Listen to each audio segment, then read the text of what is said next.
Hey everyone, we're going to be tackling a different topic, which normally leaves us outside of the office and away from our computers.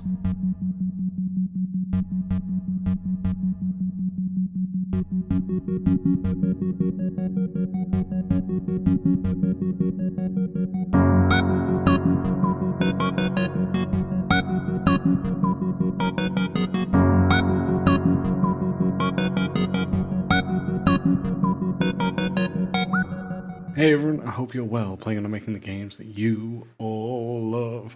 You're joining me, your host, professional level designer Mark Spurs. Absolute pleasure to have you listening to me, whether this be morning, evening, or night, and no matter where you're listening. Thank you very much for taking the time to listen to me. It's great to have you here. And yeah, I'm hoping that you're ready to enjoy this one. This one's going to be a little bit different, as I want to be talking about that of conferences, with the fact that as of recording this, GDC is just, I think, about coming to the end now. And I thought it'd be fun to talk about that. A lot of people ask about how to get a better chance of standing out or really making an impression on people. And networking and conferences are normally some of the better ways to do so, right? And when I talk about that, it's networking sometimes I think can be misconstrued as a dirty word, but it really is a great place to meet new people. But first, let's have a quick word from today's sponsor. Today's sponsor is none other than me. What I've done, everyone, and I hope you're excited for this, is I've actually created a level design kind of store.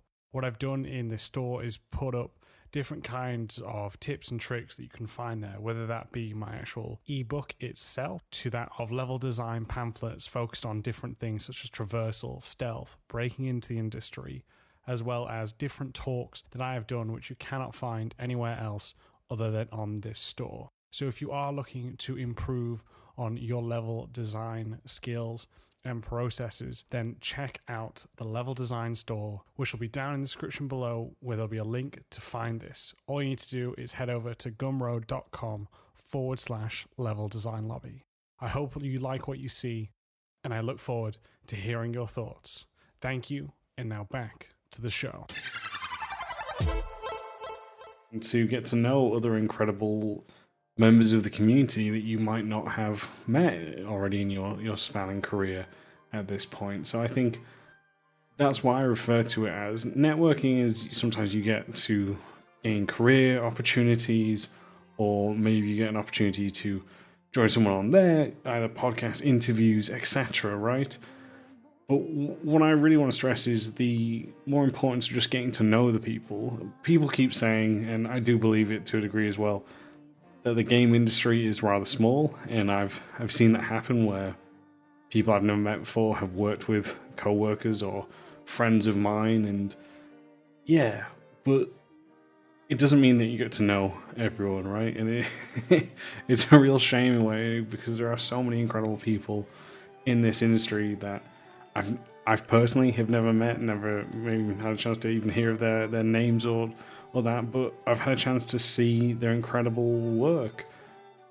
And to me, conferences are such a cool way and great way to experience that. Sadly, with COVID, I don't know, we're kind of definitely, for the most part, out of it. I think parts of America still have relatively strict rules on it, but definitely Europe has become a bit, well, should I just say more open now in a great way. And it's something that I'm definitely wanting to try and do more of this year. I'm sure I did one or two last year. I'm pretty sure I did, but I'm excited to do more. And GDC obviously is such I guess it is the pinnacle of these events, right? It's one of the biggest and most prestigious stages when it comes to that of presenting your work. It's definitely an icon, and one that I hope to be able to present or do a talk for, or even a round table one day in my career. I think it'd be an incredible experience overall. I've never been to one. I will say though, GDC, can you get back to me on I paid for the vault and emailed them because it took my money but didn't give me access. So I would, you know, like some resolve on that. But personal problems aside on that, it's a great place, and I've heard nothing but great things. A few of my friends and one of the companies I'm currently working at are out there right now. And there's so much more to it. Obviously, we see a lot of the GDC talks, whether you pay for the vault or you subscribe to their YouTube channel. If you don't do at least one of them, please do, because it's a great source and resource of knowledge that will help you grow as a developer. Even if some of the talks date way back, there's still some great stuff that's still applicable to us today. And yeah, there's just so much incredible people out there. And as I said, we see a lot of the conferences, but we don't. Well, I should say, I didn't realize there's a whole showroom floor where people obviously get to meet, others present their projects looking for funding or just to demonstrate their work. Other times you see some games revealed, not necessarily I think at GDC, but I think there may be timing around there because obviously game development time is very much a buzz. And yeah, I think it's a great place where there's a lot of secrecy in overall, not just at GDC for this to happen, but generally in the industry there's a lot of secrecy, but events like GDC and other conferences allow for us to be able to discuss as professionals a tad bit more openly about the process, the mistakes, and the interesting tech that different teams have available to them. And I think that's one of the things that I definitely miss right now, is being able to chat and pick the brains of other really incredibly smart and intelligent and just overall skilled craftsmen and women who make games that I still am just in awe of, and hearing how do they do it, like just what made them think this way, why did they design like this, and just hearing all of this. One of my favorite ones, or I don't know if you have seen it, there's a great one by firstly Rob, who's the level designer over at Sony Santa Monica, and he did a great talk on level design. I'll put a link to that in the show notes down below. And he did a great talk on how they came up with the level design process there. There's another great one on that of Disneyland and how there are many aspects in terms of design that are great for us, and in terms of open world design. Respawn did a great one on how they prototyped many different mechanics for them to then pick and choose which ones their LDs and designers would actually use moving forward, and that was quite a fascinating one all in all for that. But yeah, we're now just going on a side tangent in GDC. But the other thing is a great element to help with is being able to go discuss with students. You see that of universities will bring in professionals to discuss that of their design process and that as well, which I've been fortunate to be part of. And man, again, what another great experience that is for me as a speaker, and even for some of you, if that's what you like to go do. Honestly, it's a great experience all in all for that. And just getting to hear the passion of these students, their attention and their kind of hunger to improve and be able to make great work. And I think that's something that only is more inspiring. I think the other thing that's been great to see for me is just how much better the portfolios have been. Not necessarily just in the quality of work. I definitely think, like, I'm very fortunate now. Oh my god, if my portfolio when it came out versus now some of the students that I'm seeing, I don't feel I would have stood a chance.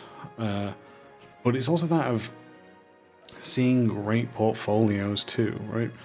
Their layouts, their theme, their branding, and the way that they present is fascinating to see. And it's so strange in some ways to me, because I remember, and this is a tangent, but I remember going through all this of creating a portfolio and everyone being like, you need a portfolio. If you don't get a portfolio, you'll never get a job.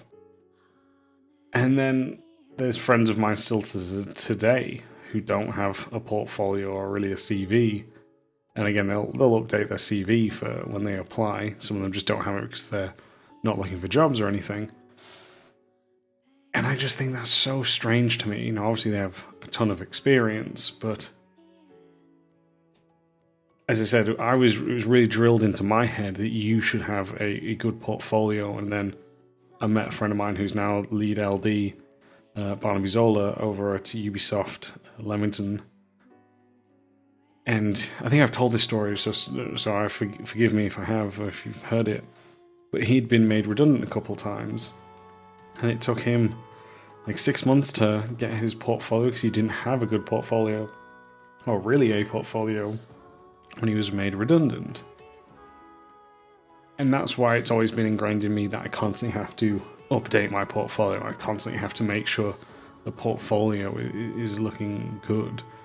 So to see that these students having such a great step forward with incredible work is, just amazing, because I don't feel that my portfolio, in terms of brand and look, was that good until the last, 3 years or something. And even then, there's still things that I'm changing, making small iterations on, and trying to make sure, this is the one, right?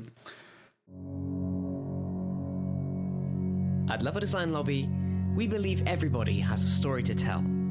Hobbyist or student, freelancer or veteran, we made it our mission to unite those who share our passion for creating and developing great games. Thanks to our generous Patreon backers, we've been able to do just that. So if you've already pledged your support, thank you. If not, you too can ensure the future of Level Design Lobby, helping us to create even more exciting content, collaborations, interviews, and much more. With awesome perks and rewards, whether you're a seasoned professional or just getting started, you're sure to find something for you. Want to share tips, tricks, and advice with passionate, like-minded developers? Our awesome community Discord has you covered. Fancy practicing your level design, creating strong portfolio content, and having fun? Then try our level design weekends. Or perhaps you want to individually discuss your work, hone your skills, or level up your career? Then consider our one-on-one mentorships. If you share our vision, then go to patreon.com/Level Design Lobby for more information and to pledge your support. Thank you. So, I think there's definitely a great way for you to be involved with students and get to know them and help shape the future minds there. As I said, the conferences are overall great. There are one thing that I think we as devs need to be better at is, and this is going to be a tad controversial maybe, and shouldn't be, but I'm saying this now, I hope it doesn't stop people from inviting me to come to conferences, but is that we undervalue ourselves. I'm not going to name any names, but I've had it where I've been invited to conferences and some will pay for your accommodation and your transport, which is very nice, and that's it, versus paying for your time. Now, I don't mind that because I have about 5, maybe 6 talks that I've wrote already, and reusing some of them to meet that, just because some conferences might be cool. Maybe I'm going to a new location that I've never been before. I think that's great, but I definitely feel we should be paid more, or at least just paid full stop for our time, if you are going to present. And I would recommend, if someone does ask you to do a talk, to ask to see if they pay. It's up to you to decide if, hey, I don't want to do this. But I had an example of a talk where they reached out to me and said, hey, we'd love for you to come over. Would you mind doing a talk? And I said, hey, yep, here's a list of the talks that I have. I wasn't particularly looking to build a new one, just due to time and how busy I was. And they said, okay, but what we want is for you to create a new talk. And I said, well, that's all right, but here's my rates roughly for a talk. And they said, oh, well, we wouldn't pay you. And I said, you can kind of see the dilemma you're putting me in, where you're asking me to build a new talk. And I said, and for me, I do this where I will hire a graphic designer to make certain elements for me, just because a lot of the time, and if you watch a fair few GDC projects, you see presentations which are just black text on white screens. And I think that's just really poor. I know a lot, and I've seen some great ones where the information is still good, but we're such a visual and engaging medium as a whole. And I think back to the book of Iwata, which was a great one, which was that of playing games is fun. Why can't we make the creation of games also fun? And I think about that when it comes to presentations and these, right? Some people will have never known me, some people will never meet me, but they see my work.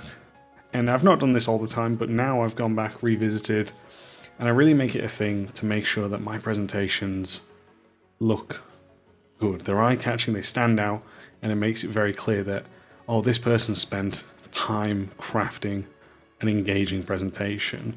So it's another way to draw people in. And for me to then ask them, oh, well, okay, but you're not paying me and you want me to create a talk that's never been seen before. Yes. You're never paying for me? No. I think it's just such a shame. Not every place will do that. As I said, there are some talks I don't get paid to do, but it's either good people I know, it's a great experience, but I just want to say for those developers who do listen to this, that your time is valuable. Your time is worth the money, because you spent time getting to this position, and it's going to speak to, even if you do what I said about you have no visuals to make it entertaining, you don't have a theme, right? You are just writing some text, copy pasting some pictures, and that's it. Even if you're just doing that, you still have to make it, you still have to plan it, you have to iterate and rehearse. It's not just, oh, it took me 2 weeks and I made it. You're going to put in a lot of effort in certain aspects more than others. So just make sure that you value your time, team, because that is really important. Now, not every conference we see makes a profit. I know that. And there's logistics that go into renting a place to stay, bringing in speakers, all of this, right?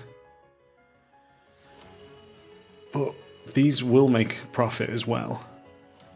I don't know if GDC pays. I'd be kind of shocked and kind of a little bit disappointed if it doesn't pay the developers, because they have monthly or yearly subscriptions for the vault, right? So they're going to make profit off you, whether someone pays for a ticket or whether someone watches your talk in their vault.